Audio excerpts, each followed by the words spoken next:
Hey guys, welcome back to the channel. Today we're going to be doing a little bit of maintenance on Abel. Let me show you what we're up against. So I'm going to give you guys this part number right here. You got it? Pause your screen, save that part number. These are the little fill plug magnets that go in the bottom of the Meritor axles. So you can find these on eBay. I actually found these for like, I think it was $12 shipped on eBay, but there's a whole bunch of them on there, so you should be able to find them pretty easy. When this video launches though, I'm gonna bite my tongue on that. When this video launches though, people go on eBay when I list this stuff and they just buy everything. So if you're the first person to watch this and you're looking for some replacement drain plugs, strongly suggest getting on there and checking that out. Anyhow, I'm really starting to like the Ultra Plus line of fluids. They've got a variety of fluids. I'm not sponsored by them. They didn't tell me to do a shout out to them or anything, but I've been using their fluids on the Snowcat now, and I'm going to start using it on Abel. Their prices are way below what you would find for like Rotella or anything else right now. For a comparable 5-gallon bucket of this stuff from Redline or Lucas or any of those guys, it would be close to $300 a bucket. I got these for less than, I think it was 280 bucks shipped for all three. And these are on Amazon. I'll leave a link in the description, and eBay. The pricing is about the same on either website, but yeah, they're beginning to grow on me, so I'm going to keep giving their products a try. They can't be any worse than what's in the differentials now, which was the Walmart fluid, the supertech stuff, and I think this is quite a step above that. But anyhow, we're going to be doing the front hubs. We're going to upgrade from the Redline stuff because I'm out of it, and it's so expensive. One of these is like 120 bucks. So they actually had these on sale on Amazon. I was surprised. I think they were about 20 bucks each, and I bought 4 of them, so I stuck 2 of them on the truck to carry around, and then I got 2 here. I'll show you a little trick when we go to change the hub oil to figure out the correct levels and whatnot. And then of course I got a bucket pump. I'll leave a link in the description for that as well. Those are really handy to have. But I guess my biggest concern is the rear differential. Since we did that Detroit no spin swap, I'm expecting a little bit more fuzz on the magnet than would normally be there, especially with 20,000 miles on that fluid. But I guess we'll find out what happens here when we go to service it. But anyhow, let's get started.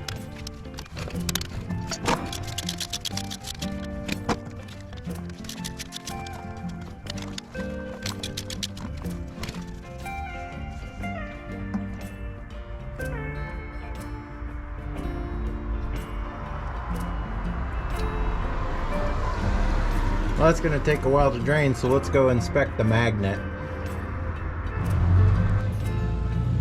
So this is what I have on the drain plug. There's not much. It's more grease than anything, but there is a fine amount of slurry on there. And this is after 20,000 miles on that Walmart supertech 8090 conventional. So let's grab a paper towel and see what we got.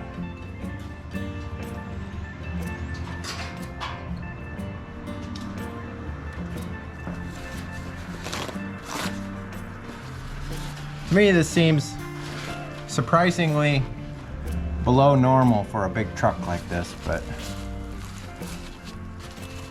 yeah, it's just really fine material. It's almost like graphite. So that's a good sign. That means that we have very little wear going on inside that differential, and it's adjusted properly, so to speak. Now this old drain plug is kind of torn up, and the square is kind of starting to get rounded out, so we're going to swap this one out.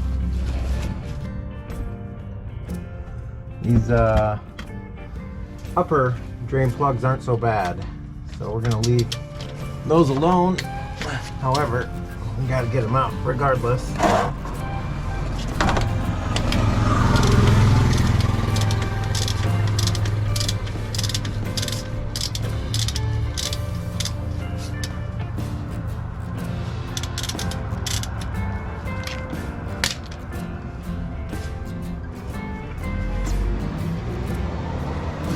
This also has just a very, very fine amount of that almost graphite looking material. Well, I think we're doing pretty good on the front here. So when I put the drain plugs back in, both the fill plug and the drain plug, we're going to use this. This is something I use on the majority of the stuff that I have here, as far as like differentials and whatnot. On the drain plugs, it works really well. So a little bit of this goes a long way. Well, here we go as promised. Brand new drain plug, and we're putting some Permatech gear oil gasket maker on it.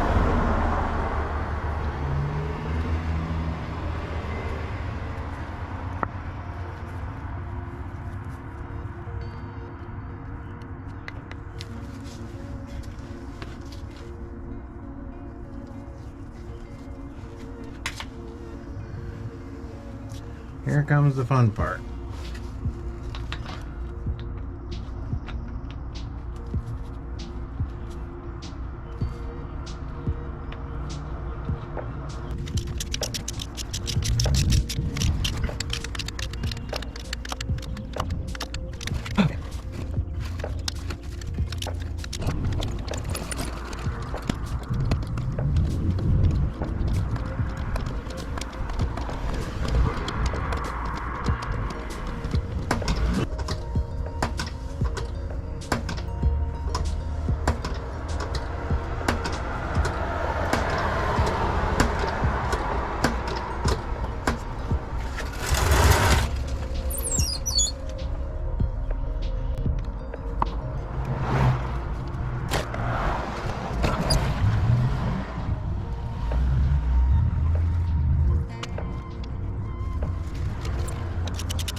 Okay, we're gonna service the front hubs now.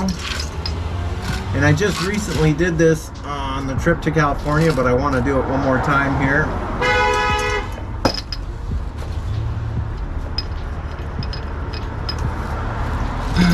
Traffic around here is nuts. Anyhow, you guys ever watch Mighty Car Mods on YouTube? They always say the first step is to jack up your car. Well, we're doing the same thing on a big old LMTV, so we just want to get this wheel off the ground a little bit.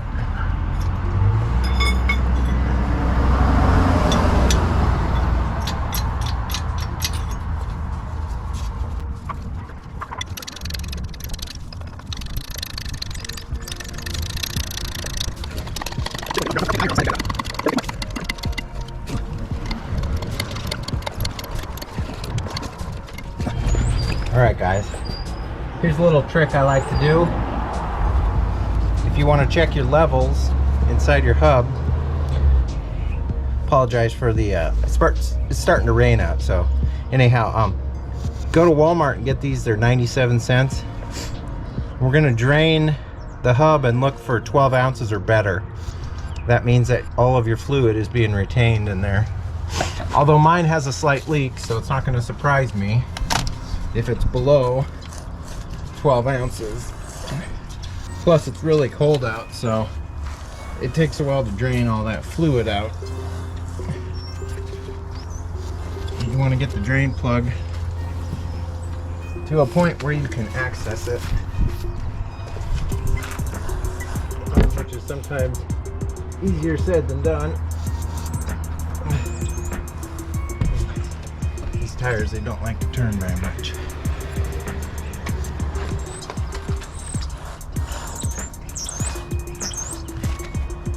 I'm rubbing the ground too, so that's kind of fun.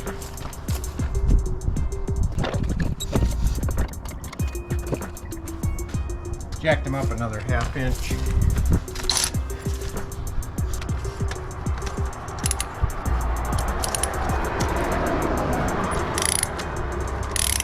Be real careful with these plugs because they strip out pretty easy.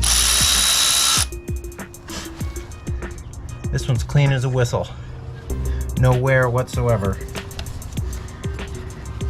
Nice clean fluid, but then again it only has about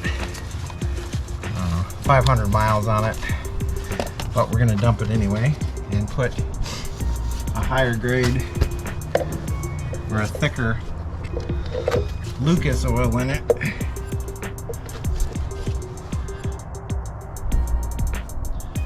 And once again, we're looking for 12 ounces or better.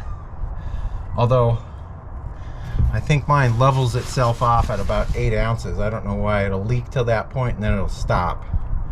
So just the behavior of these trucks. I've been looking for a speedy seal on the CTIS hub that's inside there, but I've never been able to find one.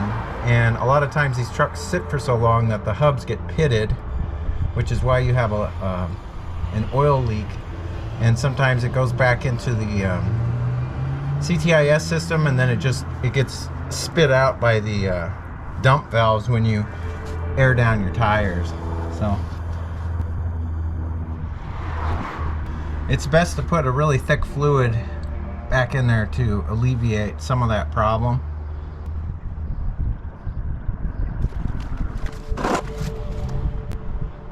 Looks like we're almost done here. Okay, here's where we ended up on mine. I refilled them at 13 ounces, and by golly, I've got all 13 ounces right there. So we're doing pretty good. I'm gonna dump this out and then show you how I refill the hubs. Okay. The easiest way that I found to do this is to set your measuring cup on a level surface, obviously, and then fight with the Lucas oil jug to get the seal off. Use your teeth if you need to, to get this off. It's always a good health choice. Okay, we're gonna dump in about 13 ounces of this molasses, or syrup in the middle of Kentucky winter. This stuff is thick. Oh joy, it's starting to rain out. This adds to the excitement.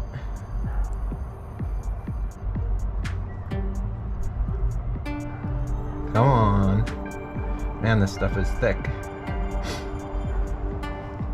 But that's what you want.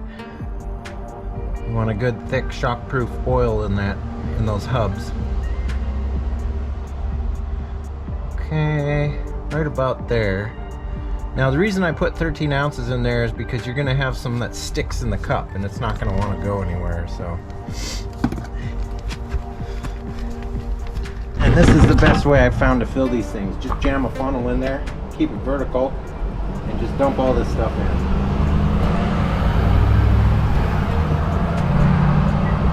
Now it's gonna take a while to get caught up because this stuff is really thick. But you should have the correct amount of oil in there if you put 13 or 14 ounces in there based on the measuring cup measurement. And you could just let that sit there and let it fill up on its own. Okay, then you're gonna want to get your Permatex on your little plug there, and then we're gonna install it. Make sure you don't cross thread these. 9 times out of 10 they'll go in the right way, but the moment you cross thread one, you're in big trouble.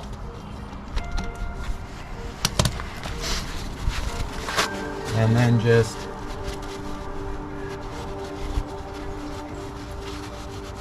wipe all that excess Permatex off and let it sit. Ideally, you're supposed to let that sit for 24 hours, but you know, you got to do what you got to do. Now, I haven't done my spring maintenance on the wheel yet, where I take the CTIS protector off and I spray it down with a fresh coat of Rust-Oleum Professional, but I will do that at some point. Something you want to do after every winter. Now, I'm not going to show the other side because it's exactly the same thing. So we're going to move on to the rear of the truck. Alright. This is the not so fun side. It's stripped out. So I hammered a Torx bit into it. One of these guys. And we're going to attempt to get it out.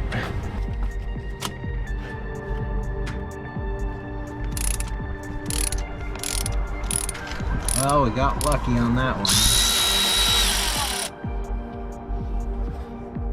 Magnet's clean. I do not have any of these plugs, so I'm gonna have to research it, but I've got some stainless steel plugs that I can put in there in the meantime. Yeah, they have pipe thread on them, so it's good for a temporary fix. Here goes nothing on the rear one. Let's keep our fingers crossed that we have very little wear.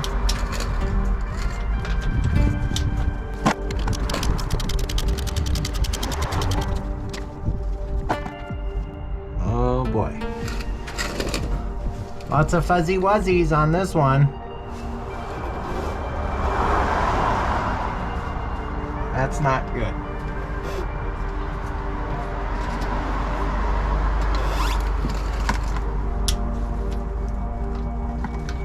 Now I'm hoping that this has to do with the limited slip that we put in there, and that's its break-in shavings.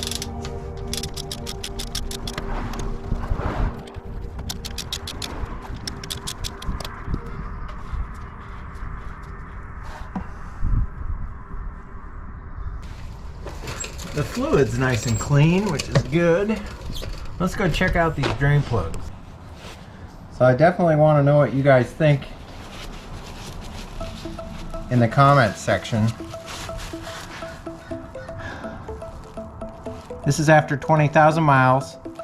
Remember, Willow and I installed a Detroit no spin, brand new. Put it back in. Didn't mess with the adjustments on the differential. And this is what we end up with. It's still a graphite fine powder, but there's just more of it than there was on the front, which we've never taken apart to do anything with. So, and both the drain plugs appear to have the same amount of graphite-like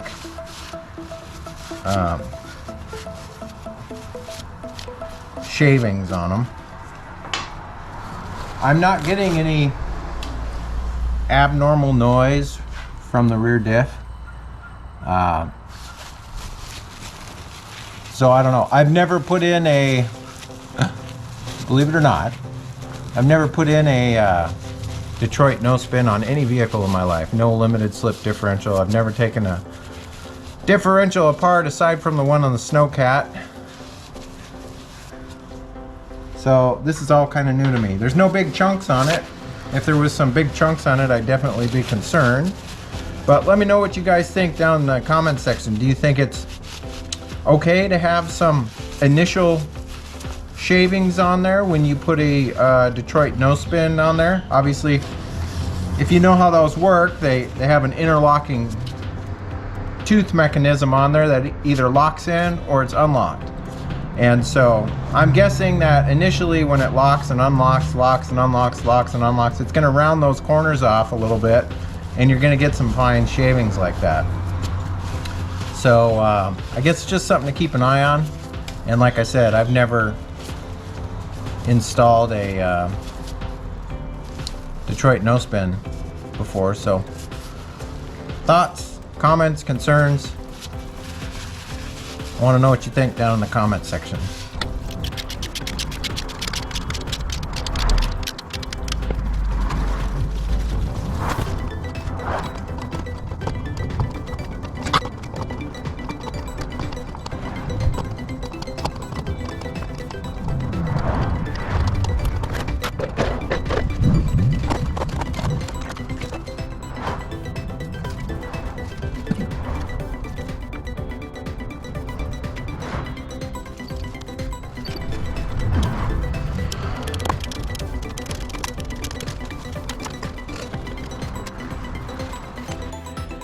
Alright guys, we finished up just before the rain started.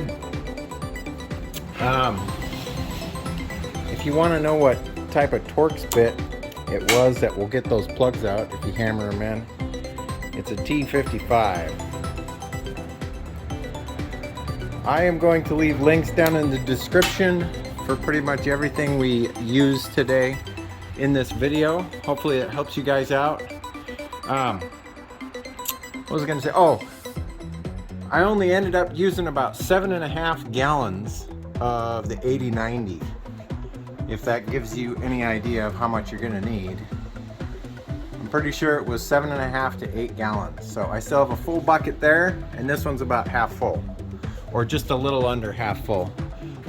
This stuff,